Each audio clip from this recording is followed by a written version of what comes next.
જેના સંગથી સ્વર્ગ મળે કે મુક્તિ મળે એમ નહીં, પણ જેનો સંગ જ સ્વર્ગ જેવો લાગે એ જ ભગવતી, જેનો સંગ જ મોક્ષ જેવો લાગે એ જ ભગવતી. महद भाग्य पुण्य संचित फल, महद भाग्य पुण्य संचित फल, कृष्ण कृपाले जाके सुरदास हरिजन पद महिमा, सुरदास सूरदास हरिजन पद महिमा, कहत भागवत तागे, कहत भागवत तागे, हरिजन संग छिनुक जो મોટા મોટા ભક્તોના ચરિત્રના આખી ભાગવત કથા જુઓ. આખી ભાગવત કથામાં જેની જેની સામે ભગવાન પ્રગટ થયા અને ભગવાને માંગવાનું કહ્યું કે માંગ, તો ભગવાન પાસે ભગવદીયનો સંગ માંગ્યો. તમે દરેકની સ્તુતિ જોઈ લો. ભાગવતીમાં બધી સ્તુતિઓનો છેલ્લે સાર ધ્રુવજી હોય, પ્રહલાદજી હોય, જ્યાં જ્યાં પણ વૃત્રાસુર પણ જુઓ. છેલ્લે મોક્ષ પુરુષાર્થમાં શું કહે છે? મુક્તિનો અનુભવ ક્યારે થાય? ममोत्तम श्लोक जनेषु सख्यम, संसार चक्रे भ्रमत सकलभिः, ब्रह्माययात्मात्मजदार्गे, श्वासश्चित्तस्य ननाद भूयात्. मम उत्तम श्लोक जनेषु सख्यम, મને કોઈ ભગવદીય જનનો સંગ આપજો. કેમ? એનાથી શું થશે? સંસાર ચક્રે ભ્રમતસ્વ કર્મભી તન્માયાત્માત્મજદારગે સ્વાસક્ત ચિત્તસ્ય નનાત ભૂયાત. આ ભવસાગરને હું તરી જઈશ ભગવદીઓના સંગ. ધ્રુવજીએ પણ એ જ માંગ્યું કે મને કોઈ ભગવદીનો સંગ આપો, જેના સંગથી, જેની સાથે ભગવત ચર્ચા કરતા કરતા આ ભવસાગર પાર થઈ ગયો. દરેક ભગવદી હોય, પ્રહલાદજી હોય, ધ્રુવ હોય, ભગવદીનો સંગ માંગ્યો છે. ભગવદીનો સંગ એ ભગવાનના આવવાની વધાઈ છે. અબ મોહી ભા ભરોસો હનુમંતા, બિન હરિ કૃપા મિલે નહીં સંતા. વિભીષણને હનુમાનજી મળ્યા અને ભરોસો થઈ ગયો કે રામ આવતા જ હશે. કારણ કે જો ભગવાન આવવા ન નીકળ્યા હોત મારી તરફ તો ભગવદી મળ્યા જ ન હોત મને.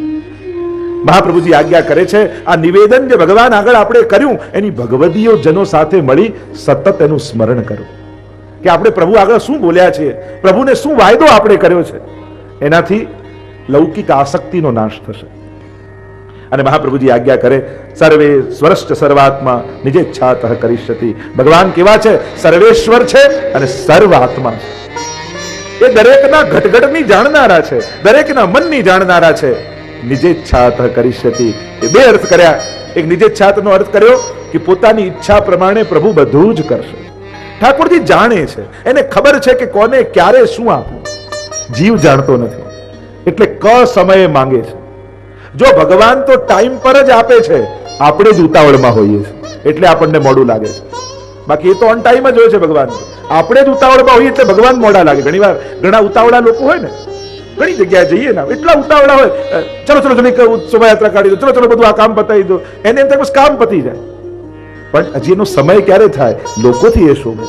કેવલ ઉતાવળમાં એ આનંદ જ ન માણે. ઘણાને મેં જોયા છે, પ્રસંગોનો આનંદ જ ના માણે. એને થાય બસ કામ ટાઈમે પતી જાય, એનો આનંદ માણવાનો એ ભૂલી જાય. એ મહાપ્રભુજી કહે, ઠાકોરજી તો એના સમય જ હોય છે. જીવ ઉતાવળમાં થઈને અધીરો થઈ જાય અને એટલા માટે એને એમ લાગે કે ભગવાને મોડું કરે. ભગવાન ક્યારે મોડા નથી હોતા. એટલે તો દ્રૌપદીના પ્રસંગમાં કહે ને કે જ્યારે પ્રભુના નામનો પુકાર કર્યો કે હે દ્વારિકાધીશ, અને દ્વારિકાધીશ દોડતા આવ્યા, ત્યારે દ્રૌપદી પૂછ્યું કે પ્રભુ મોડું કેમ કર્યું? ત્યારે ભગવાને કહ્યું તે અંતર્યામી એમ કરીને પુકાર્યો હોત તો હૃદયમાંથી પ્રગટ થઈ જાત. તે દ્વારિકાધીશ કહ્યું એટલે છે દ્વારિકા જઈને પછી પાછું આવવું પડે. બાકી તે અંતર્યામી કીધું હોત તો ત્યાં જ પ્રગટ થઈ જાય, અંદર જ હતો. તે કીધું દ્વારિકાધીશ તો પહેલા દ્વારિકા ગયો, દ્વારિકાધીશ બન્યો, પછી તારી પાસે દોડતો આવે. એ તો તમારી સાથે કંઠી રૂપે તમારી જોડે જ બિરાજે છે. મહાપ્રભુજીએ બ્રહ્મ સંબંધ આપી તમારા હૃદયમાં ઠાકોરજીનું સ્થાપન કર્યું છે. સર્વેશ્વરશ્ચ સર્વાત્મા નિજેચ્છાત. તો એક અર્થ કર્યો પ્રભુ પોતાની ઈચ્છા પ્રમાણે બધું જ, નિજ ઈચ્છા પ્રમાણે બધું કરશે. બીજો અર્થ આચાર્યો એમ બતાવ્યો, નિજ ઈચ્છા એટલે નિજજનોની ઈચ્છા પ્રમાણે ઠાકોરજી કરશે. એટલે કે પ્રભુની પોતાની ઈચ્છા કોઈ છે જ નહીં. ભક્તે જે મનોરથ કર્યો છે, બસ એ ભક્તનો મનોરથ જ ઠાકોરજીનો મનોરથ બની જાય છે. અને નિજજનોએ જે ઈચ્છા કરી એ ઈચ્છા પ્રમાણે ચાલનારા ઠાકોરજી છે. બસ વૈષ્ણવને મનોરથ કરતા આવડવું જોઈએ. એના હૃદયમાં એવા ભાવ જાગવા જોઈએ કે જેને પૂરા કરવાનો આનંદ ઠાકોરજીને પણ આવે. હૃદયમાં એવો મનોરથ કરો કે ઠાકોરજીને થાય કે ક્યારે આનો મનોરથ હું પૂરો કરી દઉં, ક્યારે જલ્દી આની ઈચ્છા હું પૂરી કરું. એવી ઈચ્છા આપણે કરવી. તો નિજજનોની ઈચ્છા પ્રમાણે ચાલનારા ઠાકોરજી છે એમ કહી મહાપ્રભુજી આગળ આજ્ઞા કરતા કહે, સર્વેષાં પ્રભુ સંબંધો ન પ્રત્યેકમિતિ સ્થિતિઃ અતોન્ય વિનિયોગેપી ચિંતા કાસસ્ય સોપી ચેત. સર્વેષાં પ્રભુ સંબંધો, સર્વનો પ્રભુ સાથે સંબંધ છે. દરેકનો, જેટલાય બ્રહ્મ સંબંધ લઈ શરણાગત થયા છે એ બધાનો પ્રભુ સાથે સંબંધ. અને કદાચ બ્રહ્મ સંબંધ નથી લીધું એનોય પ્રભુ સાથે સંબંધ તો છે જ, અંશ અને અંશીનો. આ તો વિશેષ સંબંધ મહાપ્રભુજી આપણો ઠાકોરજી સાથે જોડી આપ્યો. ન પ્રત્યેકમિતિ સ્થિતિ, કોઈ એકનો મુખ્ય હોય એમ નથી. દરેકનો આત્મનસ્તુ કામાય સર્વપ્રિયમ ભવતી એકમ એકોહમ બહુશ્યામ પ્રજાય પ્રભુજ. અને એકમાંથી અનેક થયા છે એટલે દરેકનો સંબંધ પ્રભુ સાથે છે. અતોન્ય વિનિયોગેપી ચિંતા કાસ્વસ્ય સોપી છે. અને એટલા માટે મહાપ્રભુજી કહે, અન્યના વિનિયોગમાં પણ શેની ચિંતા કરવાની. મહાપ્રભુજી કહે, જે જીવ પ્રભુના પોતાનો થયો છે એને તો કોઈ ચિંતા કરવાની જરૂર જ નથી. ઠાકોરજી એને પોતાનો ગણ્યો છે. અને એટલા માટે આપણે કહીએ કે હે પ્રભુ હું તમારો થયો, પણ જ્યારે એ બોલીએ છે ત્યારે ઠાકોરજી પણ આપણો સ્વીકાર કરે છે કે આજથી મેં તને સ્વીકાર્યો છે. પણ નાનું બાળક હોય ને, નાના બાળકનો સ્વભાવ શું હોય, એને શેરિંગ કરવું ન ગમે. તમે નાના બાળકમાં એક રમકડું લઈને આવો અને એને કહો કે ચલો બંને ભાઈઓ સાથે રમજો, જેને આપ્યું હોય ને બીજાને ના આપે. એમ કે આ વાટીને ખાજે. નાના બાળકના સ્વભાવમાં શેરિંગ હોતું જ નથી. એને વાટીને ખાવું ન ગમે, એને બધા જોડે પોતાની વસ્તુ વેચવી ન ગમે. એને કે આ તો મારી છે, મને લઈને આપી છે. એમ મહાપ્રભુજીએ જ્યારે તમને ઠાકોરજીને સોંપ્યા કે આજથી આ જીવ તમારો થયો, તો તમને શેર કરવા ઠાકોરજીને સંસાર જોડે ગમતું નથી. કે મહાપ્રભુજીએ મને આપ્યો છે, આ તો મારો થયો છે, આ પોતે બોલ્યો છે કે હું તમારો થયો. અને તમે જ્યારે ઠાકોરજીને એમ કહો છો તમે મારા, અને તમે પછી એમ કહો કે ના પ્રભુ આ સંસાર જોડે મને શેર કરો, ઠાકોરજી કે એ મને નહીં ફાવે, મને આપ્યો છે એટલે તું મારો. એટલે મહાપ્રભુજી કહે કે જો ઠાકોરજી તમને પોતાનો ગણ્યો છે પછી ચિંતા શું કરવાની.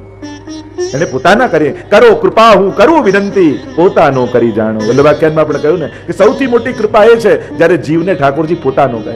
અને વાર્તા સાહિત્યમાં અનેકવિધ એવા પ્રસંગો છે, અનેક પ્રસંગો કે જ્યાં ઠાકોરજી ભક્તને કહે છે તું મારો છો. પેલા વાર્તા સાહિત્યમાં પ્રસંગ આ 252 પેલા માજીને ઠાકોરજી ઘરની બહાર ન જવા દે કે તારા વગર હું નહીં રહું, તું મારી છું, મારી માં છું. એવો ભાવ રાખીને ઠાકોરજીને ઘરની બહાર કઈક વસ્તુ લેવા ન જવા દે. એવો આગ્રહ ઠાકોરજીને જીવ માટે થઈ જાય છે. એમ કહીને આગળ ચોથા શ્લોકમાં મહાપ્રભુજી આજ્ઞા કરે કે જ્યારે જ્ઞાનથી જીવ સમજપૂર્વક શરણાગત થયો તો એને તો આ ભાન રહે, પણ ઘણા જીવ એવા છે જેને સમજ નથી ને પ્રભુના થઈ ગયા, તો એનું શું. અને એનો ઉત્તર આપતા મહાપ્રભુજી આજ્ઞા કરે, કૃતમાત્મનિવેદનમ યૈ કૃષ્ણ શાસ્ત્ર પ્રાણે તેષાં કા પરિદેવના. અજ્ઞાનથી કે જ્ઞાનથી જેણે પણ આત્મનિવેદન કર્યું છે અને પોતાના પ્રાણ કૃષ્ણને સોંપી દીધા છે, પછી તેણે શું ચિંતા કરવાની હોય. ભલે જાણતા, જો સમર્પણ કરનારો જાણતો નથી, પણ જેને સમર્પણ થઈ રહ્યું છે એ ઠાકોરજી તો જાણે છે કે હું શું કરી રહ્યો છું. પેલા અજ્ઞાનતામાં કર્યું છે, પણ ભગવદ્ ગીતામાં તો ભગવાનના વચન છે, અનન્યા ચિંતયંતો મામ યે જનાઃ પર્યુપાસતે. એ અનન્ય ભાવથી જેને મને ભજ્યા એના પર તો કૃપા પ્રભુ કરે જ છે અને સુલભ થઈ જાય છે. અને યોગક્ષેમમ વહામ્યમ એવી પણ વાત કરી. પણ અજ્ઞાનથી પણ જે જીવ આવ્યો, અજામિલના આખ્યાનમાં જ્યારે અજામિલ પુત્રને મોહવશ થઈને પુકાર કરે છે, પ્રભુના નામનું નારાયણ નારાયણ પુકાર કરે, પુકારે છે દીકરાને પણ સાંભળે છે ભગવાન. અને પોતાના દૂતોને મોકલે છે પરમાત્મા, પાર્ષદોને મોકલે છે. એક બાજુ યમદૂતો આવ્યા છે, બીજી બાજુ ભગવાનના પાર્ષદો આવ્યા છે. બંને વચ્ચે ચર્ચા થાય. યમદૂતો કહે કે આ તો પાપી છે, બ્રાહ્મણ હોવા છતાં બ્રાહ્મણનું કર્તવ્ય આણે કર્યું નથી, આને તો યમલોક લઈ જઈશું. ત્યારે ભગવાનના પાર્ષદો કહે આને છેલ્લી ઘડીએ ભગવાનનું નામ લીધું છે. અરે પણ દીકરાને વશ લીધું છે.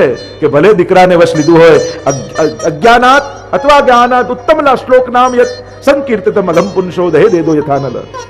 ત્યાં ભાગવતજીમાં કહ્યું અજ્ઞાનાદ અથવા જ્ઞાનાદ ઉત્તમ શ્લોક નામ યત, જ્ઞાનથી કે અજ્ઞાનથી જેણે પણ ભગવદ નામ લીધું યા ભગવાનનો આશ્રય કર્યો, આ ભગવાનનું નામ તો અગ્નિ જેવું છે. અગ્નિમાં જાણતા લાકડું નાખો કે અજાણતા પડી જાય, અગ્નિનો સ્વભાવ છે એ લાકડાને બાળી જ નાખે. એમ જ તમે જાણતા શરણે ગયા કે અજાણતા ગયા, તમે નથી જાણતા પણ શરણે લેનારો તમને જાણે છે, એટલે તમારા ઉપર ચોક્કસ પ્રભુની કૃપા થશે. પછી શું ચિંતા કરવી?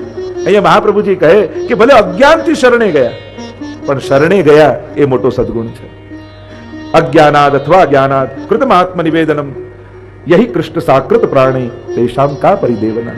જેના પ્રાણ કૃષ્ણ થઈ ચુક્યા છે એને કોઈ પ્રકારની ચિંતા કરવી નહીં. અને એટલા માટે ઘણીવાર ઘણા પાઠ કરીએ, સેવા કરીએ, કીર્તન કરીએ, ઘણીવાર આપણે એને ના જાણતા હોઈએ, એનું મહાત્મા આપણને ખ્યાલ ન હોય, એ તીર્થોમાં ગયા હોય, બેઠકમાં ગયા હોય, હવેલીમાં ગયા હોય, પણ ઠાકોરજી જાણે છે. બોલો ગોવર્ધન નાથ કી જય, વલ્લભાધીશ કી જય, રામ સુંદર શ્રી યમુને મહારાજ કી જય, સાંઈજી પરમ દયાળ કી જય.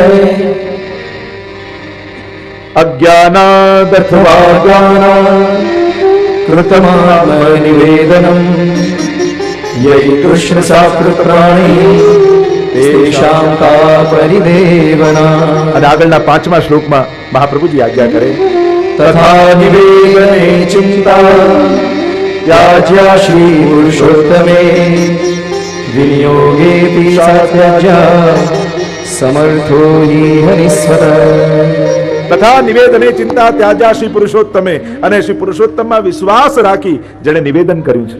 અજ્ઞાનથી જો પ્રભુ સ્વીકાર કરતા હોય તો જેણે તો ભરોસો રાખી, જ્ઞાન રાખી ઠાકોરજીને નિવેદન કર્યું છે કે હું શું કરવા જઈ રહ્યો છું, શરણાગતિ એટલે શું, શરણાગત થયા પછી જીવનું કર્તવ્ય શું, આ બધી સભાનતા સાથે જેને ઠાકોરજીને નિવેદન કર્યું છે. વિનિયોગેપી સા ત્યાજા સમર્થો હિ હરિસ્વત. એણે તો કોઈ પણ પ્રકારની ચિંતા કરવી નહીં કે મારું ઠાકોરજીએ સ્વીકાર કર્યું હશે કે નહીં નિવેદન, ઠાકોરજીએ મને સ્વીકાર્યો હશે કે નહીં, અપનાવ્યો હશે કે નહીં. આ વિનિયોગની ચિંતા. અને વિનિયોગની ચિંતા 2 પ્રકારની છે, એક સ્વ શરણાગતિ બાબતની અને બીજી સ્વ સેવા બાબતની. આ 2 પ્રકારની ચિંતા થાય. એક ચિંતા વૈષ્ણવને એમ થાય કે આ ઠાકોરજીની સેવા હું કરું તો છું, પણ પ્રભુ સ્વીકારતા હશે કે નહીં મારી સેવા. આ ભોગ ધરું તો છું, પણ મારા હાથનું ઠાકોરજીને ભાવતું હશે, એ આરોગતા હશે ખરેખર. ખરેખર ઠાકોરજી મારા ઘરે પ્રસન્નતામાં બિરાજતા હશે, ખરેખર મારા જે ઘરે બિરાજે છે એ સાક્ષાત ઠાકોરજી છે. આવી અનેકવિધ પ્રકારની સેવા બાબતની ચિંતા પણ વૈષ્ણવને થાય છે. મહાપ્રભુજી કહે કે ક્યારે પણ જેણે શરણાગતિ કરી છે એને ભગવત સેવા બાબતની ચિંતા યા શંકા નહીં કરવી. કારણ મહાપ્રભુજીએ સાક્ષાત પુષ્ટાવીને તમારા ઘરે ઠાકોરજી પ્રગટ પુરુષોત્તમ નંદ નંદન પધરાવ્યા છે. એટલે તમારી દરેક સેવા ઠાકોરજી ચોક્કસ સ્વીકારે જ છે. ક્યારે પણ શંકા નહીં કરવી, ક્યારે પણ પરીક્ષા નહીં કરવી. નહીં તો ગણપતિજીએ દૂધ પીધું ને ત્યારે ઘણાએ ઠાકોરજીમાં ટ્રાય કર્યો. ઘણા લોકોએ કે અમે ઠાકોરજીમાં, મેં કીધું આજ સુધીની સેવા ગઈ, કારણ કે આજે પીવડાઈને તમે સાબિત તો એ જ કર્યું કે આજ સુધી ધરાવ્યું એ ઠાકોરજી પીધું નથી. આજે પીવડાઈને સાબિત તો એ જ કર્યું ને કે તમને એ ભરોસો છે કે આજ સુધી જે ધર્યું ને એ નહોતું આરોગ્યું ઠાકોરજી, એટલે આજે ટ્રાય કરો. અરે હસ હસ દૂધ પીવત હે નાથ, એ તો આરોગ્ય જ છે, એ તો પીએ જ છે. અને એક વસ્તુ યાદ રાખજો, અરે વિષ લગાડીને આવેલી પૂતનાનું પયપાન કરી એને માની ગતિ આપી, તો જે પ્રેમથી કટોરીમાં ભોગ ધરે એને ઠાકોરજી કઈ ગતિ નહીં આપે. વિષ લગાડીને જે દૂધ પાય તો 7 ઘૂંટ ભર પીજે લાલા, ધોરી કોપય પરમ રસાલા. નિત્ય લીલામાં કહ્યું 7 ઘૂંટ પીએ, 7 અવસ્થાનું દાન ઠાકોરજી કરે. પ્રેમ, આસક્તિ, વ્યસન, આવેશ, પ્રવેશ, ત્રપા અને મૂર્છા. આ પ્રેમની 7 અવસ્થાનું દાન 7 ઘૂંટ ભર પીને ઠાકોરજી કરે છે ભક્તને. તો સેવા બાબતની ક્યારે શંકા નહીં કરે. અને એમાંય આગળ અનેક પ્રકારની શંકાઓની ચર્ચા વાર્તા સાહિત્યમાં ભાવ પ્રકાશમાં કહ્યું છે. કેવી શંકાઓ થાય કે આટલું ભોગ ધર્યું આખું અન્નકૂટ યા 56 ભોગ, તો લાલન તો નાનકડા છે, આ બધું આરોગતા હશે. આ અતિશયોક્તિની વાર્તા સાહિત્યમાં આવે છે કે આવી શંકા પણ નહીં કરવી. પ્રભુ તો દ્રષ્ટિ માત્રથી બધાનો અંગીકાર કરી લે છે. પુષ્ટિ માર્ગમાં છે ને, દરેક વસ્તુ ક્રિયા દ્વારા જ સ્વીકાર થાય એવું જરૂર નથી. તમારા પર દ્રષ્ટિ કરે તો આશીર્વાદ મળી જાય. કૃપા કટાક્ષ નિહારો શ્રી વલ્લભ, કૃપા કટાક્ષ નિહારો, મેરી કૃતિ જિન નહીં દેખો, અપનો બિરદ વિચારો. એક વસ્તુ યાદ રાખજો, ભગવાન દર્શન બધાને આપે છે, પણ નજર બધાને આપતા નથી, દ્રષ્ટિ બધાને આપતા નથી. એટલે પૂતના આવીને ઠાકોરજી નેત્રો બંધ કરી લીધા. દ્રષ્ટિ ના આપી, દર્શન આપ્યા, ખોળામાં પહોંચી ગયા પણ દ્રષ્ટિ ના આપી. એમ ઠાકોરજી સન્મુખ હજારો લોકો દર્શન કરવા આવે, બધાને ઠાકોરજીના દર્શન થાય પણ ભગવાન બધાને નજર ના આપે. એ કોના પર દ્રષ્ટિ કરે? જેના મુખમાં શ્રી વલ્લભનું નામ હોય એના પર શ્રીનાથજીની દ્રષ્ટિ પડે છે. તો એ ભાવ છે. તો આવી ભાવના પણ, આવી શંકા પણ નહીં કરવી કે આટલા નાનકડા લાલન આખો અન્નકૂટ ને 56 ભોગ આરોગતા છે. એનું સામર્થ્ય તો કેવું છે! એ તો શિલામાંથી 1000 હાથ ધારણ કરીને પ્રગટ થયા. દેખો રી હરિભોજન ખાત, પ્રભુ તો આરોગે છે. અને ત્યાં સુધીની વાર્તા આવી કે જે ગોવાલણ ઘરથી નીકળી ન શકી અને ઘરમાં જ માટલું લઈને ભોગ ધર્યો તો ગિરિરાજજી એવો હાથ લાંબો કર્યો કે છેક ઘરે હાથ પહોંચ્યો, ત્યાંથી માટલું લઈને આવી ગયા ઠાકોર. એટલે પ્રભુમાં આવી શંકા પણ નહીં કરે. એક બેન જ મને પૂછતા હતા, આ દૂધ ધરીએ, દહીં ધરીએ, માખણ ધરીએ, આ અથાણું ધરીએ, આ ધરીએ, તો આ બધું એક સાથે કોઈ કઈ રીતે આરોગી શકે? મેં તું વસ્તુ જુએ છે, ઠાકોરજી આમાં ગોપીજનોને જુએ છે. આ વસ્તુઓ નથી, આ તો ગોપીઓના ભાવ છે જે ઠાકોરજી એ ભાવનો સ્વીકાર કરે છે. કોઈનો ભાવ મીઠો છે, કોઈનો ખાટો છે, કોઈનો તુરો છે, કોઈનો કડવો છે, કોઈ તામસ, કોઈ રાજસ, કોઈ સાત્વિક, કોઈ નિર્ગુણ. આ સામગ્રી કોઈ વસ્તુઓ પદાર્થો થોડી છે, આ તો વ્રજભક્તોના ભાવનો સ્વીકૃતિ છે. અને પ્રભુ એ સમસ્ત વ્રજભક્તોના ભાવને સ્વીકાર કરે છે. વસ્તુઓ તો આપણી દ્રષ્ટિમાં આપણને ભાવ દેખાતા નથી, આપણને વસ્તુઓ દેખાય છે, પણ આપણે ત્યાં દરેક વસ્તુઓ ભાવાત્મક છે. તો એક છે સમર્પણની શંકા, બીજી છે શરણાગતિની શંકા કે મેં બ્રહ્મ સમન લીધું તો ખરા, તુલસીદલ હાથમાં લીધું, ગદ્ય મંત્ર બોલ્યો, પણ ઠાકોરજીએ મારો સ્વીકાર કર્યો હશે? આવી શંકા પણ નહીં કરી. ઘણી વાર ઘણા ગામોમાં જઈએ ને, લોકો પૂછવા પાછું બ્રહ્મ સમન લેવું છે. આ કોઈ લાયસન્સ છે કે એક્સપાયર થયું રિન્યુ કરાવી લઈએ પાછું? પાછું લેવાનો કોઈ કામ જ નથી. હા, આપણને ગદ્ય મંત્ર વિસ્મૃત હોય ના હોય, ક્યારેક વલ્લભકુલ સાથે રહી અને એનું સ્મરણ કરીએ જુદી વસ્તુ છે. બાકી બ્રહ્મ સંબંધ તમે ભલે અજ્ઞાન હતા, આપનાર કદાચ એવો જ્ઞાની નહીં હોય, પણ સ્વીકારનારો એ સર્વાત્મા છે, એ સર્વસમર્થ છે, અને એટલા માટે એણે તમને ચોક્કસ સ્વીકાર્યા છે. એટલે એવો ભાવ પણ ક્યારે મનમાં શંકા નહીં લાવવી કે મારું બરાબર બ્રહ્મ સંબંધ થયું તો હશે કે નહીં, મારી શરણાગતિ સિદ્ધ થઈ હશે કે નહીં, ઠાકોરજી મને સ્વીકાર્યો હશે કે નહીં. કારણ કે બ્રહ્મ સંબંધ આપે તો મહાપ્રભુજી જ છે. તમારી ભીતર રહેલા દમલાજી જ એનું સ્મરણ કરે છે અને ઠાકોરજી એનો સ્વીકાર કરે છે. એટલે ક્યારે પણ શરણાગતિ બાબતની શંકા નહીં કરવી. એમ કહેતા 6ઠા શ્લોકમાં શ્રી મહાપ્રભુજી આજ્ઞા કરે, લોકે સ્વાસ્તં તથા વેદે હરિસ્તુ ન કરિષ્યતિ પુષ્ટિ માર્ગ સ્થિતો યસ્માत् સાક્ષિણો ભવતા કિલઃ. મહાપ્રભુજી આજ્ઞા કરે છે કે ઠાકોરજી તમારી લૌકિક ગતિ નહીં થવા દે. એટલે લૌકિક અને વૈદિક ઠાકોરજી ક્યારે કરનારા નથી. લોકે સ્વાસ્થ્યમ તથા વેદે હરિસ્તુ ન કરિષ્યતિ, એટલે કે લૌકિક અને વૈદિકમાં તમારું મન ઠાકોરજી સ્થિર નહીં થવા દે. સદાય તમે અસ્થિર રહેશો. તમે કોઈ વૈદિક કાર્ય પણ કરવા જશો ને તો તમને એટલો આનંદ નહીં આવે. એમ જ લૌકિકમાં પણ કાંઈક ને કાંઈક કરી ઠાકોરજી તમારી લૌકિક અનાસક્તિ બનાવી રાખશે. એટલે કદાચ એવું થાય કે તમારા સ્વજનો, તમારા દીકરા કે તમારા એમ થાય કે તમારી જોડે રહેવા તૈયાર નથી, એને નથી ફાવતું તમારી જોડે, ત્યારે ક્લેશ નહીં કરો. ત્યારે એમ વિચારું કે હા, ઠાકોરજીએ કદાચ મારું મન આમાં ફસાઈ જવાનું હશે, એટલે ઠાકોરજીએ જ એના મોઢે બોલાવ્યું. એટલે હું છોડી શકું એમ હતો નહીં. એટલે કુંતાજી પર સ્તુતિ કરતા ભાગવતજીમાં એમ કહે છે, તૃણમ પાંડુ શું વૃષ્ણિ શું. પ્રભુ એમ કરો ને, ખડગ ખેંચો, બંને હાથમાં ખડગ લઈ લો. કારણ કે દરેક સ્ત્રી બે જગ્યાએ બંધાયેલી હોય, પોતાના પિતા પક્ષમાં અને પોતાના સસુર પક્ષમાં, પતિ પક્ષમાં. એમ પ્રભુ કરો કે બંને હાથમાં ખડગ લઈ મારા બંને લૌકિક બંધન કાપી નાખો, જેથી મારું કેવલ બ્રહ્મ સંબંધ રહી જાય, બાકી બંને બંધનો કપાઈ જાય. પ્રભુ વિપત્તિઓ મને આપો. પ્રભુ કે કેમ વિપત્તિ માંગો છો? ત્યારે કુંતાજી કે સુખ આવે ને ત્યારે લૌકિકતા વધી જતી હોય છે. માણસ સુખી થાય એટલે દૂર દૂરના સગા હોય કે અમારે તો બહુ નજીકના, આમ સીધા સગા અમારા. અને દુઃખ આવે તો નજીકના લોકો અજાણ્યા થઈ જાય. આમ ડાયરેક્ટ સંબંધ નહીં હો અમારે, નજીકના. એટલે કુંતાજી કહે કે અમે એવા સંસાર આસક્ત જીવો છીએ ને કે સંસારને છોડવાનું સાહસ અમારામાં નથી, આ આસક્તિઓને કાપવાની તાકાત અમારામાં નથી. એટલે વિપદા સંતુ ન શશ્વત તત્ર તત્ર જગદગુરો, વિપત્તિઓથી મારું જીવન ભરી દો. પ્રભુ કે કેમ? એટલા માટે કે વિપત્તિ આવશે તો સંસાર અમારે નહીં છોડવો પડે, સંસારના લોકો જ અમને છોડીને જતા રહેશે. કારણ કે અમારામાં તાકાત છે નહીં, સંજોગ એવા કરી દો કે અમારી આસક્તિઓ ત્યાં સમાપ્ત થઈ જાય. એટલે કદાચ વિપરીત સ્વજનો મળ્યા છે તો એમ માનો કે આ દીકરો નથી બોલ્યો, એની જીભ પર બેસીને ભગવાન બોલ્યા છે કે તારી આસક્તિ એમાં થઈ જાય, એના કરતા આસક્તિના પદાર્થો તારાથી અનાસક્ત થઈ જાય એવું તને કરી દો. અને અનુકૂળ છે તો ઠાકોરજીનો આભાર માનો કે ચલો આપની સેવામાં એક વૈષ્ણવ વધ્યો છે. જો કેવા તત્પર છે, કંઈ પણ મારે અલૌકિક કરવું હોય તો તુરંત મને સાથ આપે. તરત સગવડતા ઠાકોરજીએ મને દીકરો નથી આપ્યો, મારા ઘરે એક ભગવદી વૈષ્ણવ મને આપ્યો. આવો ભાવ થઈ જાય. મૂળ વાત છે સમજથી સંકટોને તરવાની વાત. સમજથી સંકટોને તરી જાઓ. કારણ કે અનુકૂળ સંજોગોની પ્રતીક્ષા કરશો તે તો જીવન સમાપ્ત થઈ જશે. ક્યારે અનુકૂળ થઈ જાય? સમજથી અનુકૂળતાઓ ઊભી કરો. લોકે સ્વાસ્થ્યમ તથા વેદે હરિસ્તુ ન કરીશતી. બહુ ઠાકોરજી તમને લૌકિકમાં સેટ નહીં થવા દે. એટલે કે તમને લૌકિક આસક્ત નહીં થવા. તમારું કઈ બધું બગાડી નાખે એવું કઈ વાત નથી. ભાગવતજીમાં જેટલા ભક્તોની કથા છે બધા રાજા મહારાજાઓની જ કથા છે. પણ ધીરે ધીરે ઠાકોરજી તમને અનાસક્ત કરી અને લૌકિકમાં રહેવા છતાં તમારી લૌકિક ગતિ ન થાય એની સાવધાની બનાવીને રાખશે. પુષ્ટિ માર્ગ સ્થિતો યસ્માત સાક્ષીણો ભવતા અખિલા. અને પુષ્ટિ માર્ગમાં જે સ્થિત છે એને સાક્ષી ભાવે રહેવું. તટસ્થ આપણે કહીએ તટસ્થ કોને કહેવાય? તટની જેમ. જેમ નદીનો તટ હોય તો પાણી વધે કે ઘટે, તટ તો એની જગ્યાએ જ રહે છે.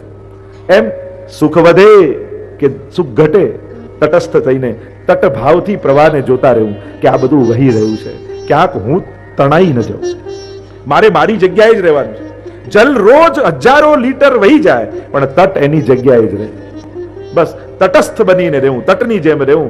આ બધા પ્રવાહો છે, આ બધી આસક્તિઓ છે જે વહી રહી છે, પણ મારો જન્મ ભગવત સેવા કરવા માટે થયો છે. મેં ઠાકોરજીને સંકલ્પ આપ્યો છે કે હું તમારો થયો છું એટલે મારે ભગવાનના થઈને જીવવું છે.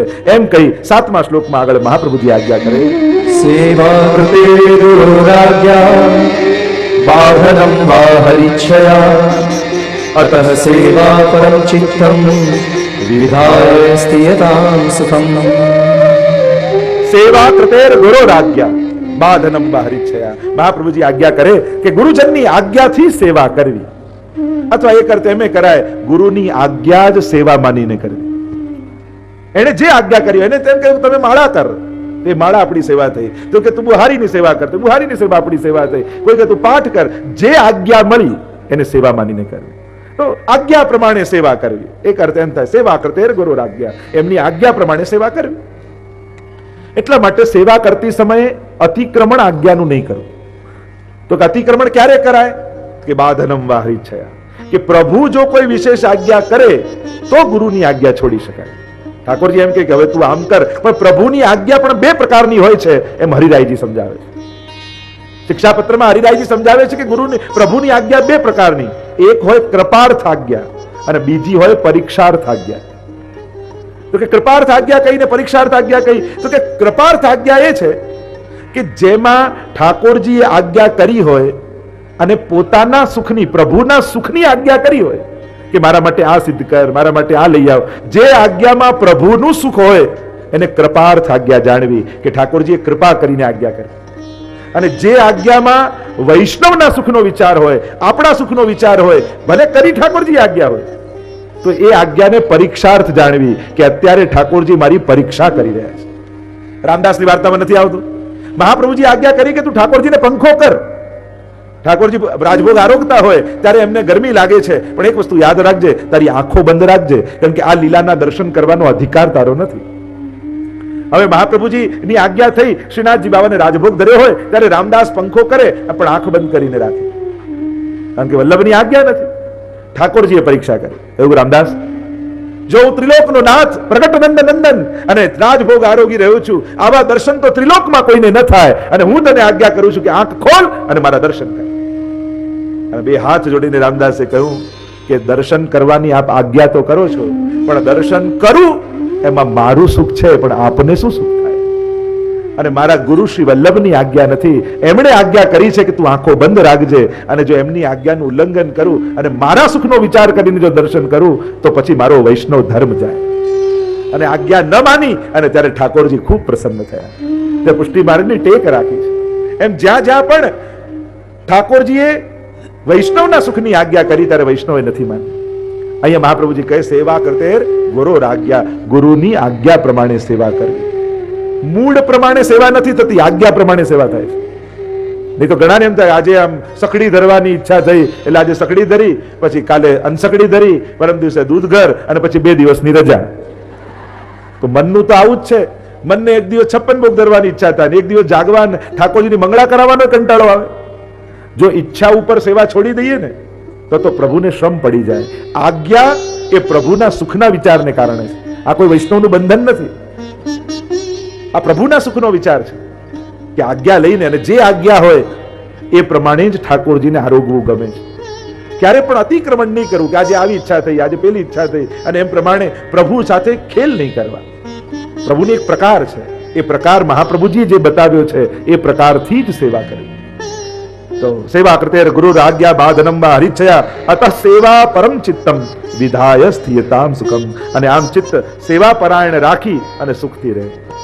ચિત્ત સદાય સેવામાં રાખો કે હું કેવો ભાગ્યશાળી છું, મારા ઘરે ઠાકોરજી બિરાજે છે, મારું કેવું સૌભાગ્ય છે, મારા ઘરના બધા જ સ્વજનો સેવામાં સહાયક છે, કોઈ પ્રતિબંધ નથી કરતું અને એવો ઠાકોરજી સંજોગ આપ્યા છે કે પ્રભુને લાલ લડાવું છું અને બધો આનંદ હું લઈ શકું છું. એવો સુખનો વિચાર કરી અને સેવા પરાયણ દેવું, સેવાને સૌભાગ્ય જાણીને સ્વીકારો. અને અનેક પ્રકારના વિધાનો અત્યારે આપણે વિસ્તાર નથી કરતા. આગળ મહાપ્રભુજી આજ્ઞા કરે ચિત્તોદ્વેગમ વિરાયાપી હરિયદ્ કરિષ્યતિ તથૈવ તસ્ય લીલેતિ મત્વા ચિંતામૃતમ તજે.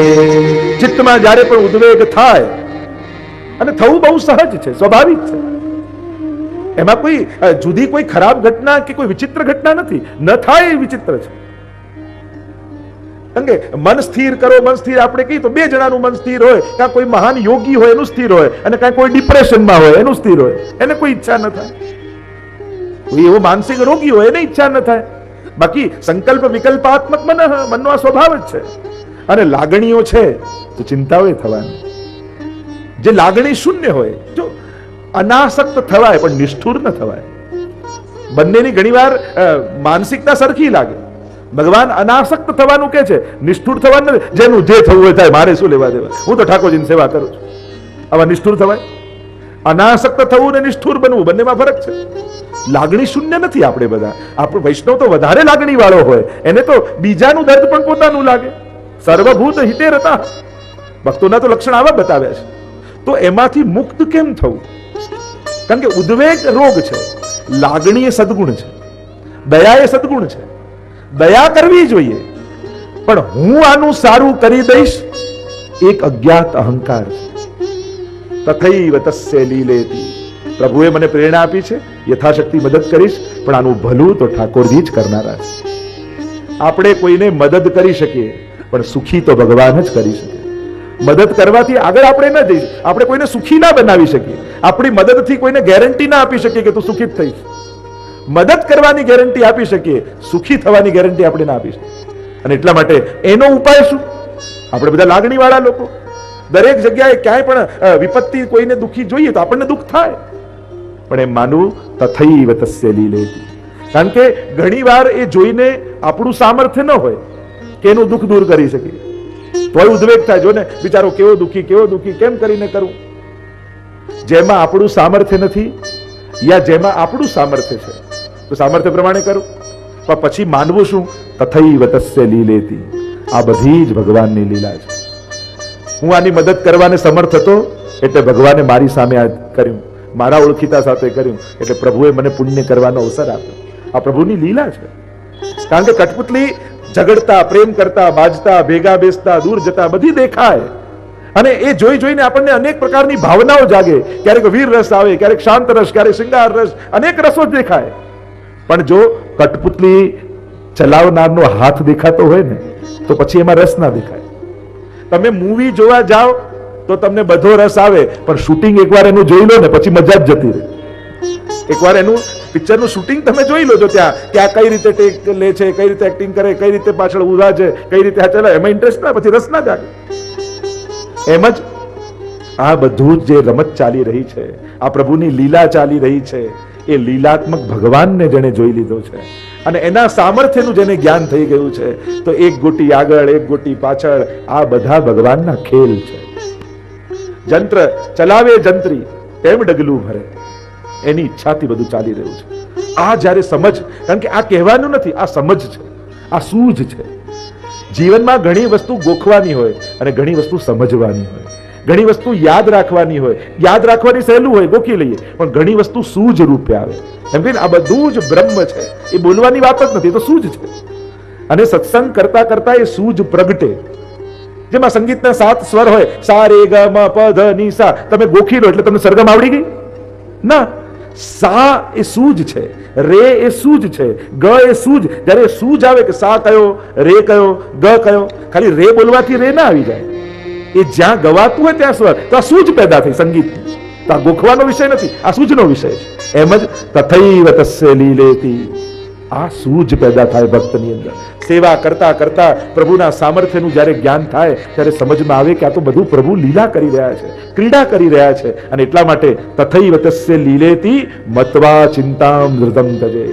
મારો અહંકાર છે કે હું માનું છું કે હું સારું કરી દઈશ, કે હું નહીં કરું. આ ન કરવું એ પણ અહંકાર અને કરવું એ પણ અહંકાર. રમાડનાર ભગવાન છે, એ જ ચલાવે છે. કારણ કે તમે નક્કી કરો કે મેં ધાર્યું એમ જ થવું જોઈએ, આ તો મેચ ફિક્સિંગ કહેવાય.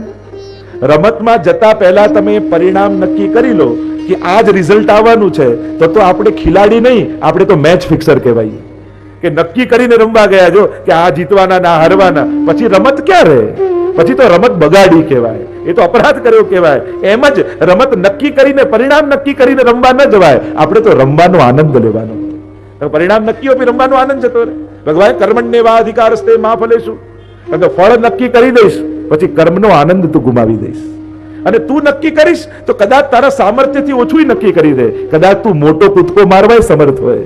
એટલે પહેલા માપ નક્કી ન કરીશ, કૂદકા મારવાનું સામર્થ્ય વધાર, તો કદાચ તે ધાર્યું છે એના કરતા વધારે લાંબુ કૂદી શકે.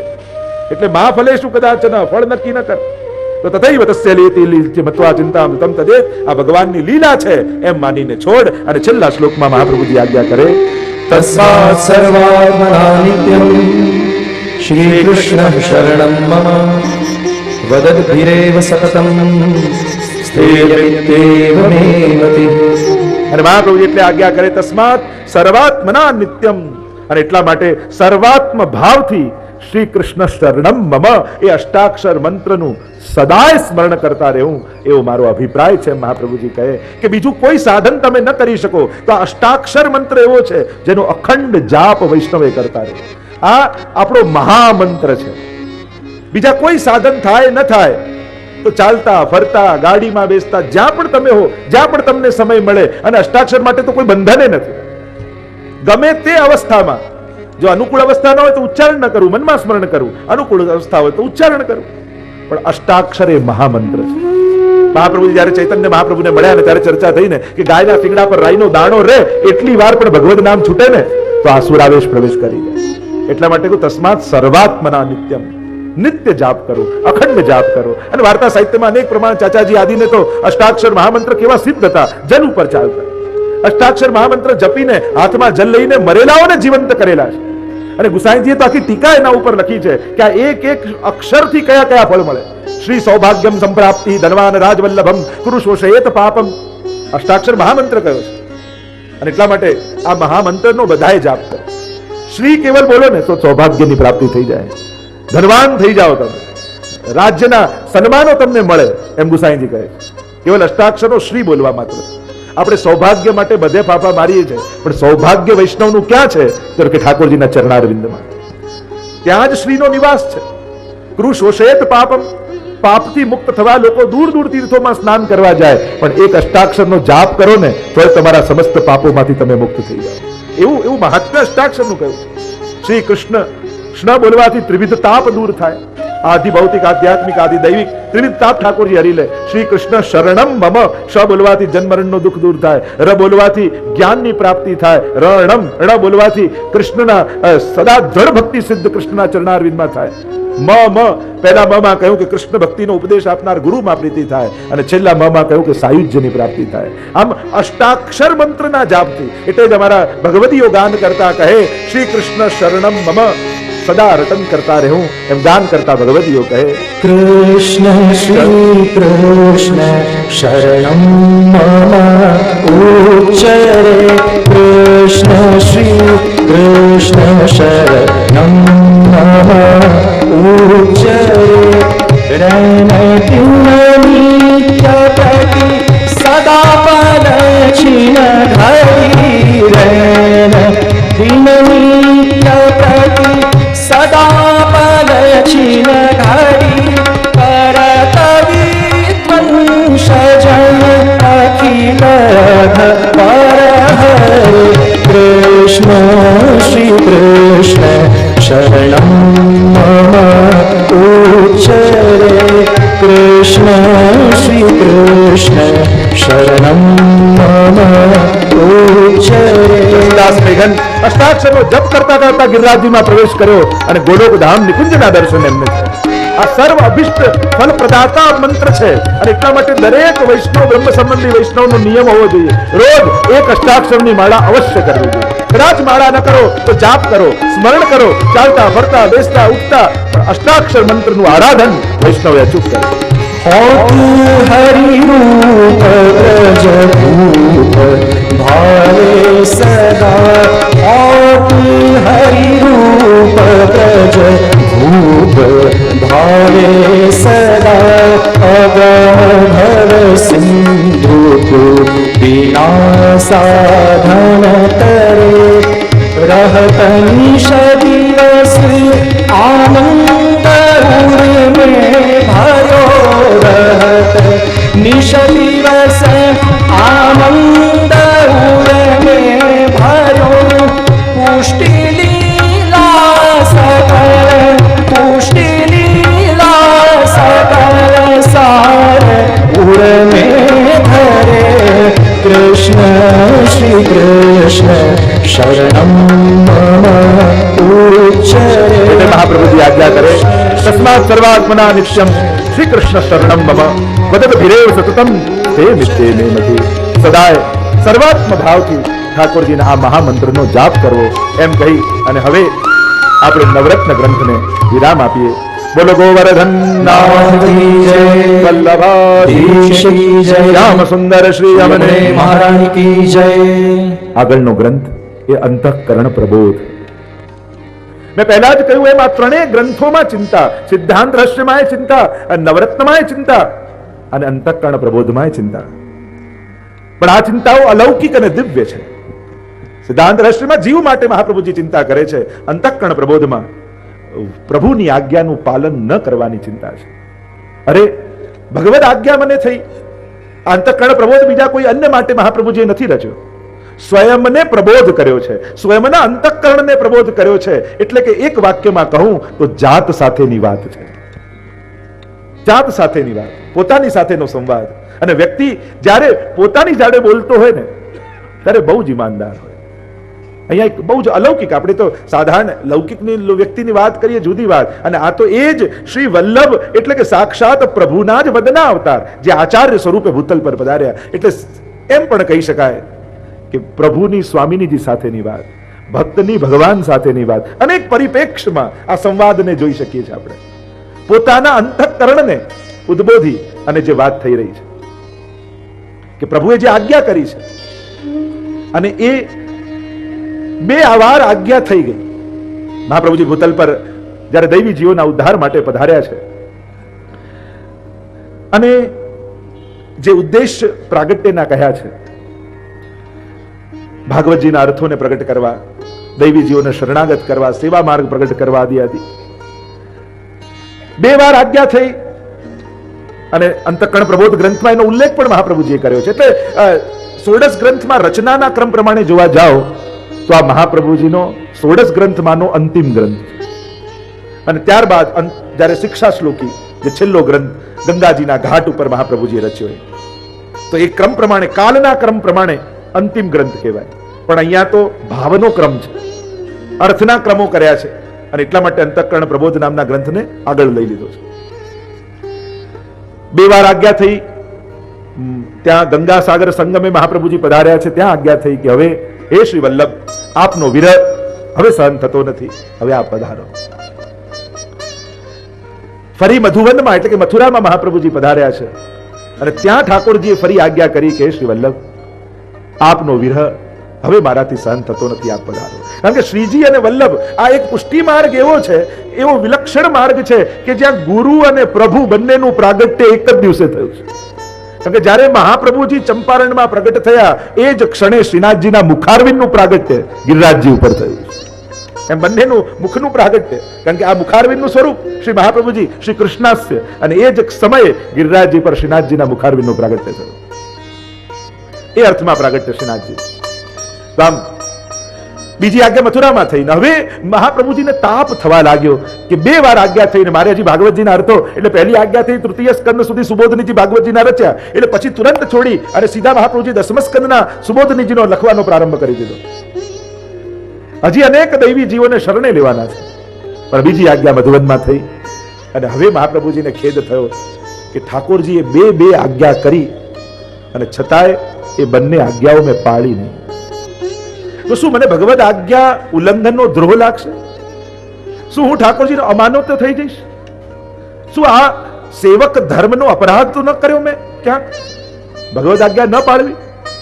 પણ પાછા આશ્વાસન આપે છે, સત્ય સંકલ્પ તું વિષ્ણુ નાન્યથા તું કરીષ્યતિ. પ્રભુ તો શુભ સંકલ્પોને સિદ્ધ કરનારા છે, અન્ય નહીં કરે. મારી અન્યથા ગતિ નહીં થાય. અને એમ કરી જ્યારે અંતઃકરણમાં અનેક પ્રશ્નો જાગ્યા પોતાના માટેના, પોતાની બાબતના, અને ત્યારે પોતાના અંતઃકરણને પોતે જ ઉપદેશ, પ્રબોધ, વિશેષ પ્રકારનો બોધ આપતા મહાપ્રભુજી આ ગ્રંથની રચના કરે છે. 5 ટીકાઓ આ ગ્રંથ ઉપર ઉપલબ્ધ છે. શ્રી ગોકુલનાથજી, રઘુનાથજી, હરિરાયજી, વ્રજરાયજી અને પુરુષોત્તમજીની આટલી ટીકાઓ અંતઃકરણ પ્રબોધ ઉપર આપણા આચાર્યોએ આપણને આપી છે. આપણે ટીકાઓના સાર રૂપે એનું દર્શન કરીશું. પ્રથમ શ્લોક ગાન કરતા મહાપ્રભુજી આજ્ઞા કરે, અંતઃકરણ મદ વાક્યમ સાવધાનતયા શૃણુ, કૃષ્ણાત પરમ નાસ્તિ દૈવમ વસ્તુતો દોષવર્જિતમ. આ બધાની પાસે પુસ્તિકા છે. અંતઃકરણ મદ વાક્યમ સાવધાનતયા શૃણુ. હે અંતઃકરણ, સંબોધન અંતઃકરણ માટે છે. હે અંતઃકરણ, મદ વાક્યમ, મારા વાક્યો સાવધાનતયા શૃણુ, સાવધાન થઈને સાંભળ. ભાગવતજીમાં પણ શબ્દ સાવધાન થયા છો. શ્રવણમાં સાવધાની કઈક સાંભળ. કૃષ્ણાત પરમ નાસ્તિ દૈવમ વસ્તુતો દોષ વર્જિતમ. એમ થયું કે કૃષ્ણનો અપરાધ થયો છે, મેં ક્યાંક વ્યવહારમાં ચૂક કરી, ત્યારે પોતાને જ સમજાવે છે. કૃષ્ણાત પરમ નાસ્તિ દૈવમ વસ્તુતો દોષ વર્જિતમ, કે મેં જેની શરણાગતિ લીધી છે કૃષ્ણ, વસ્તુતો દોષ વર્જિતમ, આ જગતમાં એનાથી શ્રેષ્ઠ દૈવ યા દોષ રહિત દૈવ તત્વ આ જગતમાં બીજું કોઈ નથી. બધામાં ક્યાંક કોઈક દોષ, કોઈક ઉણપ, કોઈક અભાવ છે, પણ કૃષ્ણ તત્વ એ પરમ નિર્દોષ અને પૂર્ણાનંદ રૂપ છે. દોષ વર્જિતમ એટલે કે એનામાં કોઈ પણ પ્રકારના દોષ વિદ્યમાન નથી, પૂર્ણતા આનંદની છે. અને એટલા માટે એ ક્યારે પણ જીવના દોષોનું દર્શન કરનારો નથી. એ તો દૈવ છે, પરમ કૃપાળુ છે, પરમ અલૌકિક છે. એના પ્રત્યે લૌકિક વિચારવું પણ અપરાધ છે. જો ઘણીવાર આપણાથી અપરાધ કે દોષ થાય તો આપણે પ્રભુ સંબંધી વિચાર કરી લઈએ કે ઠાકોરજી આમાં તો મને ક્યારે માફ નહીં કરે, ઠાકોરજી ચોક્કસ મને દંડ આપશે, પ્રભુ મારો આ અપરાધ તો ક્ષમા નહીં કરે, કેમ કરીને છૂટીશ. પણ આપણે ભૂલી જઈએ છીએ કે જિંદગી ભર આપણે એટલા અપરાધો નથી કરી શકતા કે જે ભગવાનની કૃપા કરતા મોટા થઈ જાય. પ્રભુની કૃપા અતિશય વિશાળ છે અને એટલા માટે એ દોષ રહિત છે. હે અંતઃકરણને સમજાવતા દ્વિતીય શ્લોકમાં મહાપ્રભુજી એ જ વાતને પ્રતિપાદિત કરતા ઉદાહરણ પોતાના મનને આપે છે, અંતઃકરણને આપે છે. અંતઃકરણ એટલે મન, બુદ્ધિ, ચિત્ત, અહંકાર. આ અંતઃકરણ ચતુષ્ટય કહેવાય. અંતઃકરણ આ 4 વસ્તુ ભેગી થાય ને એને અંતઃકરણ કહેવાય. મન, બુદ્ધિ, ચિત્ત અને અહંકાર. હવે આને કારણ કે બુદ્ધિ છે ને એને પ્રમાણ જોઈએ. મન કદાચ લાગણીથી સમજી જાય, પણ બુદ્ધિને પ્રમાણ ના આપો યા કોઈ ઉદાહરણ આપીને ન સમજાવો, લોજિકથી ન મનાવો, ત્યાં સુધી એના ગળે ઉતરે નહીં. એટલે હવે એક ઉદાહરણ આપીને સમજાવતા મહાપ્રભુજી આજ્ઞા કરે. ચાંડાલી ચેદ રાજપત્ની જાતા રાજ્યા ચ માનિતા કદાચિદ માનેતી મૂલતઃ સાક્ષતી ભવે. મહાપ્રભુજી કહે કે કદાચ પ્રભુ નારાજ થઈ ગયા હશે તો એ મારું નુકસાન શું?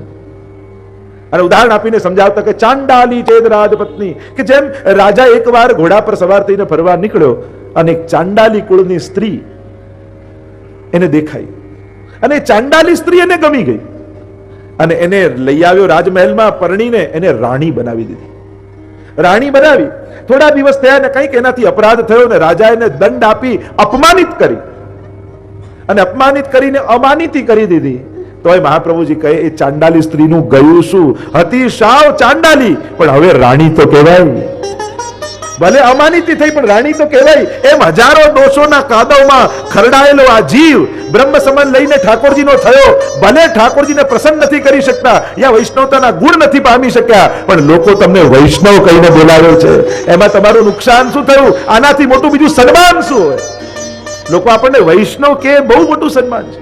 કદાચ હજી કૃપા પાત્ર નથી થયા, હજી કદાચ પ્રભુને રાજી કરી શકીએ એવા ગુણ આપણી અંદર નથી આવ્યા, પણ આપણને વૈષ્ણવ બનાવ્યા ને એ જ આપણું બહુ મોટું સન્માન છે.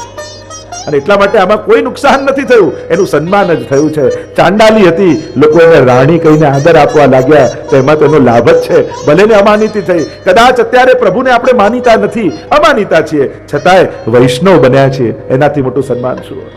આગળ મહાપ્રભુજી સમજાવતા કહે, સમર્પણાદહમ પૂર્વમ ઉત્તમહ્યં સદા સ્થિતઃ કામમાધમતા ભાવ્યા પશ્ચાતાપો યતો ભવે. મહાપ્રભુજી કહે કે સમર્પણ દ્વારા હું ઉત્તમ થયો. પૂર્વમાં કેવા હતા, પણ જ્યારે બ્રહ્મ સંબંધ થયા પછી આ ઉત્તમતાને પ્રાપ્ત થયા. પછી આ સમર્પિત થયેલા જીવે અધમતાનો વિચાર કરવાની જરૂરત શું છે? અને એટલા માટે તો સુરદાસજીને પણ સુર હોય કાહે કી ગયા હતા, કશું ભગવત લીલા કા. હવે સુર થયા, ઠાકોરના શરણે આવ્યા, પ્રભુના થયા. હવે અધમતાનો વિચાર જ નહીં કરવાનો, હવે દોષ અને અપરાધનો વિચાર જ નહીં કરવાનો. ઘણા લોકો સદાય દોષોનો જ વિચાર કર્યા, હું તો દોષિત ને અપરાધી, મને આ નથી આવડતું, આમ નથી આવડતું. અભાવ, અસમર્થતા અને અપરાધના વિચાર મૂકી દો. તમને સ્વીકાર કરીને ઠાકોરજી ઉત્તમ બનાવ્યા છે. વિચાર એક જ વાતનો કરવાનો, હું ઠાકોરજીનો છું.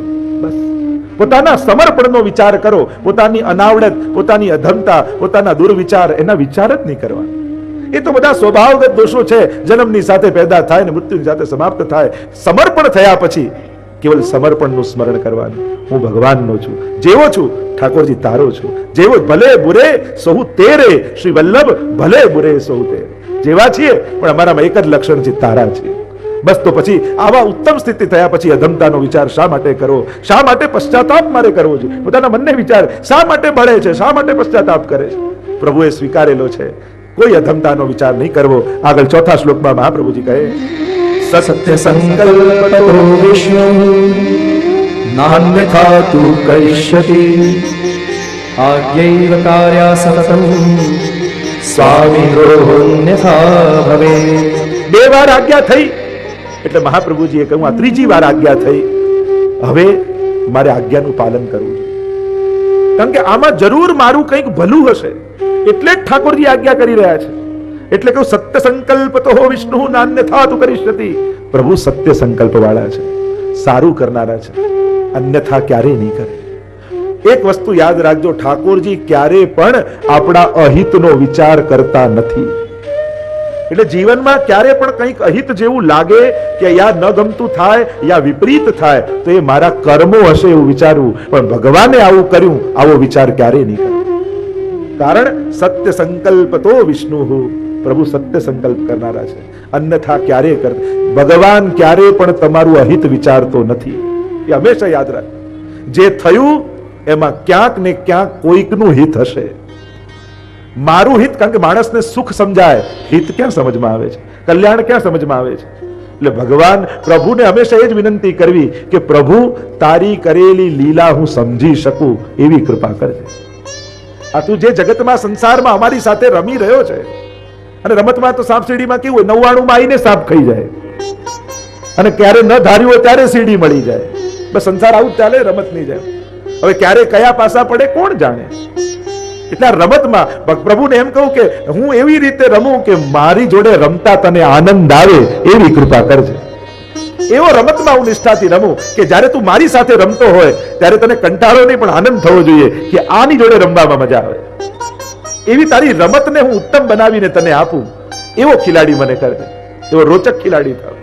બસ પ્રભુને એ જ વિનંતી કરવી. બાકી એની લીલા ગહનો કર્મણા ગતિ, ગીતાજીમાં કહ્યું ને કે કર્મની ગતિ બહુ ગહન છે, બહુ સમજમાં આવે એવી નથી.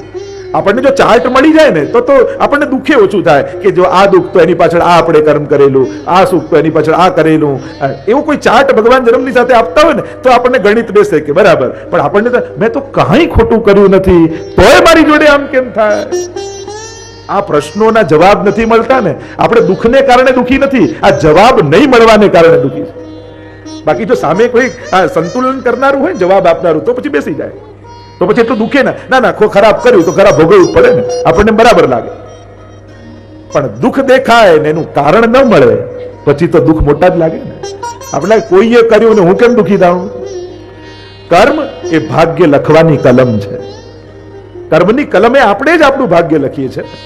તો એ મહાપ્રભુજી કહે, આજ્ઞા કહે કે પ્રભુ તો સારું કરનારા છે, સત્ય સંકલ્પ કરનારા છે, અને આજ્ઞૈવ કાર્યા સતતમ સ્વામી દ્રોહો અન્યથા ભવેત. અને પ્રભુની આજ્ઞા પ્રમાણે જ સેવકે કરવું જોઈએ, અને એમ ન કરે તો સ્વામી દ્રોહ કર્યો કહેવાય. એટલે હવે તો મારે નિત્ય લીલામાં જવું જ જોઈએ. બે આજ્ઞા ન માની આ તો સ્વામી દ્રોહનો અપરાધ મને લાગે, અને એટલા માટે સેવકનો આ ધર્મ નથી, સેવકનો ધર્મ તો સ્વામીની આજ્ઞામાં રહેવું છે. એમ કહીને આગળ મહાપ્રભુજી આજ્ઞા કરતા કહે, સેવકસ્ય ધર્મોયમ સ્વામી સ્વસ્ય કરિષ્યતિ. તો આ સેવકનો ધર્મ આ છે. અને હવે મહાપ્રભુજી આજ્ઞા કહેતા વચનો આગળ કહે, આજ્ઞા પૂર્વં યાજાતા ગંગા સાગર સંગમે યાતિ પશ્ચાત મધુવને ન કૃતમ તદ્વયમ મયા દેહ દેશ પરિત્યાગ સ્તુતિયો લોકગોચર. મહાપ્રભુજી એ વાતને પોતાના હૃદયને ખોલીને લખી રહ્યા છે, પોતાના સ્વ અનુભવની વાત કરી રહ્યા છે. કારણ કે આજ્ઞાની વાત બે જગ્યાએ કરી. એક આજ્ઞાની વાત ક્યાં કરી? સિદ્ધાંત રહસ્યમાં. સાક્ષાત ભગવતા પ્રોક્તમ તદક્ષર સૌચ્યતે. એ અક્ષરે અક્ષર કહું છું, બ્રહ્મ સંબંધ કરણાત સર્વેશામ દેહ જીવ સર્વદોષ નિવૃત્તિ. ત્યાં આજ્ઞાની વાત કરી. બીજી આજ્ઞાની વાત અંતઃકરણ પ્રબોધમાં કરે છે કે ક્યાં મને આજ્ઞા થઈ કે આજ્ઞા પૂર્વતુ યા જાતા ગંગા સાગર સંગમે. જ્યારે ગંગા સાગરમાં હું હતો ત્યારે ઠાકોરજીની આજ્ઞા થઈ કે આપ લીલામાં પધારો. યાપી પશ્ચાત મધુવને ન કૃતમ તદ્વયમ મયા. અને બીજી આજ્ઞા થઈ મધુવનમાં, પણ આ બંને આજ્ઞાઓ મારાથી પડાઈ નહીં. કારણ કે મહાપ્રભુજી તો અવતાર કાર્ય પૂર્ણ કરવું છે. કઈ આજ્ઞા થઈ? દેહ દેશ પરિત્યાગ તૃતીયો લોક ગોચર. અને હવે દેહ દેશ ના ત્યાગની આજ્ઞા થઈ ને હવે જે આજ્ઞા થઈ તૃતીયો લોક ગોચર. અને તૃતીય આજ્ઞા મને સંન્યાસની થઈ છે કે આ પધારો તો ખરા, પણ પરમહંસ સંન્યાસ ગ્રહણ કરીને પધારો. એનો આખો પ્રકાર, સંન્યાસના પણ અનેક પ્રકાર છે. અને મહાપ્રભુજીએ જે 40 દિવસ ગ્રહણ કર્યો એ પરમહંસ સંન્યાસ, જેમાં જનોઈ આદિ સૂત્રો પણ મૂકી દેવામાં આવે, અને વસ્ત્ર ત્યાગ કરી મૌન વ્રત ધારણ કરી અને પછી મહાપ્રભુજીએ નિત્ય લીલામાં પ્રયાણ કર્યું છે. તે પરમહંસ સંન્યાસ મહાપ્રભુજીએ એ સમય ગ્રહણ કર્યો. અને આમ એ ત્રણ આજ્ઞાઓ, બે આજ્ઞાઓ ન માનીને ત્રીજી આજ્ઞા સંન્યાસની થઈ છે. અને છઠ્ઠા શ્લોકમાં કહ્યું, પશ્ચાતાપકૃતં તત્ર સેવકોહમ ન ચાન્યથા. હું સેવક છું અને એટલા માટે મારે હવે પશ્ચાતાપ નહીં કરવો જોઈએ. અન્યથા શા માટે વિચારવું જોઈએ? ઠાકોરજીએ કંઈક હિતનું વિચાર્યું હશે, ભલું વિચાર્યું હશે. હું એમ વિચારું છું કે અવતાર કાર્ય પૂર્ણ કરું, પણ ઠાકોરજીની ઈચ્છા કંઈક જુદી છે. અને એટલા માટે હજી ભાગવતજીની આખી સુબોધની આદિ લખવાના બાકી છે. એટલે તો સીધા દશમ સ્કંદ આદિથી લઈને પ્રારંભ કરી દો મહાપ્રભુ. પૂરા ભાગવતજી ઉપર સુબોધનીજી નથી. ભાગવતાર્થ પ્રકરણ અને સુબોધનીજી એ રીતે ચર્ચા છે, પણ તૃતીય સ્કંદ પછી વિરામ કરીને સીધો દશમ સ્કંદ મહાપ્રભુજીએ પ્રારંભ કર્યો. કારણ કે આ આજ્ઞા ભગવત આજ્ઞા થવા લાગી. અને એટલા માટે મહાપ્રભુજી કહે મારે બીજું ન વિચારવું જોઈએ. અને 7મા શ્લોકમાં આજ્ઞા કરી, લૌકિક પ્રભુવત કૃષ્ણો ન દ્રષ્ટવ્ય કદાચન સર્વં સમર્પિતં ભક્ત્યા કૃતાર્થોસી સુખી ભવ. લૌકિક પ્રભુવત કૃષ્ણો ન દ્રષ્ટવ્ય કદાચન. ઠાકોરજીને ક્યારે પણ લૌકિક માલિકની જેમ નહીં ગણવા, ક્યારે નહીં ગણવા. લૌકિક માલિક એટલે જે કેવલ આપે પણ એ કેમ કરીને વસૂલ કરવું, એ વ્યવહાર પ્રધાનતા. ભગવાનમાં વ્યવહારિક બુદ્ધિ નથી, એને લૌકિક નહીં જાણવા. કારણ કે લૌકિક માલિક તો સેવકનો ઉપયોગ કરે છે. આ તો પરમ અલૌકિક છે. લૌકિકતાનો લેશ માત્ર પણ સ્પર્શ પ્રભુમાં નથી. એટલે જેવી લૌકિક સ્વામીમાં બુદ્ધિ હોય છે એવી બુદ્ધિ ઠાકોરજીમાં નથી. એ તો કેવલ ને કેવલ પોતાના સેવકોનું ભલું કરવા ઈચ્છે છે. ઉલટાના સેવકોના કાર્ય કરી આવે એવો આ માલિક છે. આ માલિકને સેવકના કાર્ય કરવામાં આનંદ આવે છે. એવા પ્રભુને જાણવા અને સર્વ સમર્પિતમ ભક્ત્યા કૃતાર્થોસી સુખી ભવ. અને એટલા માટે સુખી થવાનો એક જ ઉપાય છે, ભક્તિપૂર્વક સર્વનું સમર્પણ કરી દેવું. પ્રભુને સર્વસ્વનું સમર્પણ કરી દો અને કૃતાર્થોસી સુખી ભવ. તું બધું જ સમર્પિત કરી, તારા વિચાર, તારો પક્ષ, તારો તર્ક, તારો વિતર્ક, તારી ઈચ્છાઓ, આ બધું જ ઠાકોરની આજ્ઞાર્થ છે. સુખી થા. હે મન, આ બધું તું વિચારે છે ને કે પ્રભુ શું વિચારતા હશે, પ્રભુને કેવું લાગ્યું, મેં ધર્મ કર્યો કે નહીં, સેવક ધર્મ નિભાવ્યો કે નહીં, આ બધા વિચારો પણ છોડી દે. તું તો સર્વસ્વનું સમર્પણ કરી અને સુખી થઈ જા. જ્યાં સુધી પોતાનું માન્યું છે ત્યાં સુધી જ દુઃખ છે. જે દિવસે પ્રભુને ધરી દઈશું પછી સુખ સિવાય બીજું કઈ નહીં રહે. અને સુખ સેવ્ય પ્રભુ છે. અને 8મા શ્લોકમાં એટલા માટે જ કહે કે હે મન, તારું સુખ, હે દેહ, તારું સુખ ક્યાં છે? તો કે ઠાકોરજી પાસે જતા રહેવામાં તારું સુખ છે. તારી આ દેહમાં મમતા ના રાખીશ, તારી બુદ્ધિમાં મમતા ના રાખીશ, તારી મનમાં મમતા ના રાખીશ. આ બધું ઠાકોરજીનું છે એવું બોલ્યો છું તો પ્રભુ પાસે મૂકી દે. એમાં જ પ્રભુને સુખ છે ને એમાં જ તારા દેહનું કલ્યાણ છે. અને એ વાતને ઉદાહરણ આપીને સમજાવતા મહાપ્રભુજી કહે, સ્નેહાન્ન પ્રેષ્યતે વરે તથા દેહેન કર્તવ્યમ વરસ્તુષ્યતિ નાન્યઃ. મહાપ્રભુજી સુંદર ઉદાહરણ આપતા સમજાવ્યું, પ્રોઢાપી દુહિતા યદવત સ્નેહાન્ન પ્રેષ્યતે વર. જેમ કોઈ માં હોય ને એની બહુ જ વાલી દીકરી હોય અને દીકરી એને એટલી વાલી છે કે એના લગ્ન નથી કરાવતી. કારણ કે એને થાય કે દીકરી જતી રહેશે તો. હવે મોટી દીકરી થઈ ગઈ એટલે બધા ગામવાળા કહેવા લાગે કે એને પરણાવો તો ખરા. અરે બહુ બધા કહેવા લાગ્યા એટલે સંકોચમાં આવીને એને એક છોકરો ગોત્યો, દીકરીને પરણાવી તો ખરા પણ પાછું એને વળાવતી નથી માં. કારણ કે મારી દીકરી મારી પાસેથી જતી રહે અને એને કારણે વળાવતી નથી. તો મહાપ્રભુજી કહે કે એ વરને પણ અસંતોષ થઈ રહ્યો છે અને એની દીકરીનું પણ અહિત કરી રહી છે માં. વરે નારાજ થાય કે લગ્ન કર્યા ને મારી પત્નીને મોકલતી નથી, અને દીકરીને પણ ઈચ્છા છે કે પતિ પાસે જાઉં, અને દીકરીનું પણ અહિત કરી રહી છે. તો હે વૈષ્ણવો, તમે તમારા દેહ સાથે એવું ન કરતા. કારણ કે બ્રહ્મ સંબંધ કરી ઠાકોરજી જોડે પરણાવી તો દીધું, પણ હવે એવી આસક્તિ છે કે સેવા કરીને એને વળાવતા નથી સેવામાં. તો તમે પ્રભુને નારાજ કરો છો અને તમારા જીવનનું પણ અકલ્યાણ કરી રહ્યા છો. આ દેહનું કલ્યાણ એમાં છે કે પ્રભુ પાસે જતો રહે, પ્રભુની સેવામાં જતો રહે, પ્રભુ પાસે એની પ્રાપ્તિ થાય તો જ પ્રભુની પ્રસન્નતા થાય અને આ દેહની કલ્યાણ થાય. એમ કહીને મહાપ્રભુજી આગળ કહેતા આજ્ઞા કરે, લોક વચ્ચે સ્થિતિર્મેષા કિમ શાદી વિચાર્ય અશક્ય હરિરેવાસી મોહમ માદાતંચ. મહાપ્રભુજી અંતઃકરણને કહે કે જો મારી સ્થિતિ આવી લૌકિક જેવી થાય તો મારું આ બધું વિચારવું અશક્ય પરિસ્થિતિઓમાં શ્રી હરિ તો છે, નહીં તો આ બધા વિચારો ઉલટાનું મારું અહિત કરનારા થઈ જશે. અને એટલા માટે મારે મનમાં કોઈ પ્રકારનો મોહ, હે મન તું કરીશ નહીં, હે અંતઃકરણ તું કોઈ પ્રકારનો મોહ ન રાખીશ. ઠાકોરજી પાસે જવામાં જ તારું કલ્યાણ છે. બાકી જ્યાં પણ જઈશ ત્યાં તારું અકલ્યાણ થવાનું છે. કારણ કે ભગવદ આજ્ઞાથી વિપરીત જે પણ કરીશ એમાં તારું અહિત જ હશે.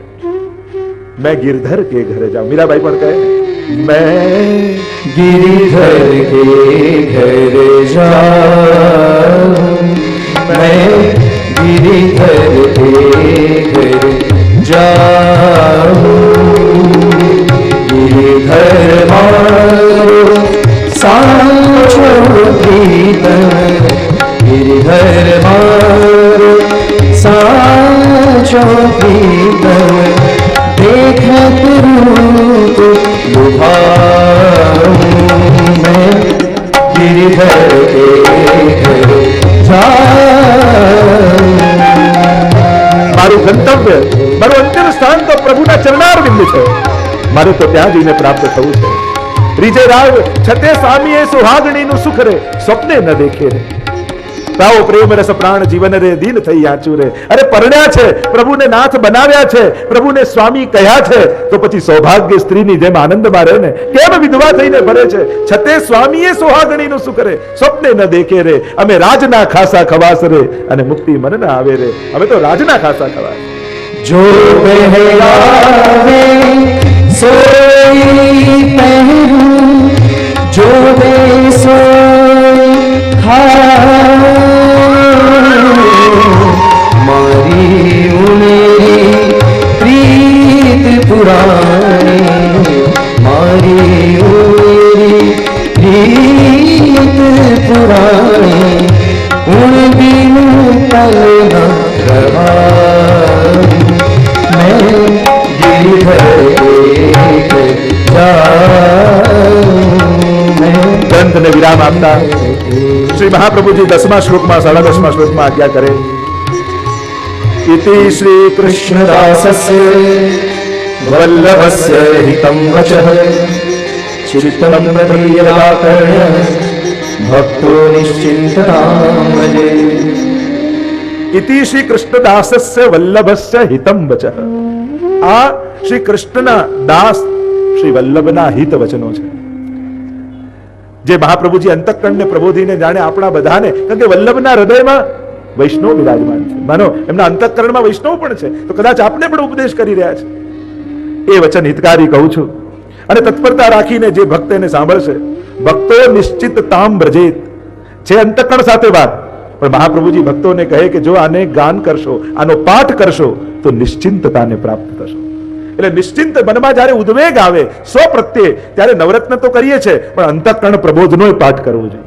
કારણ કે આ અંતઃકરણ પ્રબોધમાં મહાપ્રભુજી પોતે જેમ કૃષ્ણાશ્રયમાં કહ્યું કે તસ્યાશ્રયો ભવેત કૃષ્ણ ઇતિ શ્રી વલ્લભો બ્રવીત, એમ અંતઃકરણ પ્રબોધમાં કહ્યું ભક્તો નિશ્ચિંતતામ વ્રજેત. આ પાઠ કરીને વૈષ્ણવ નિશ્ચિંત બની જશે.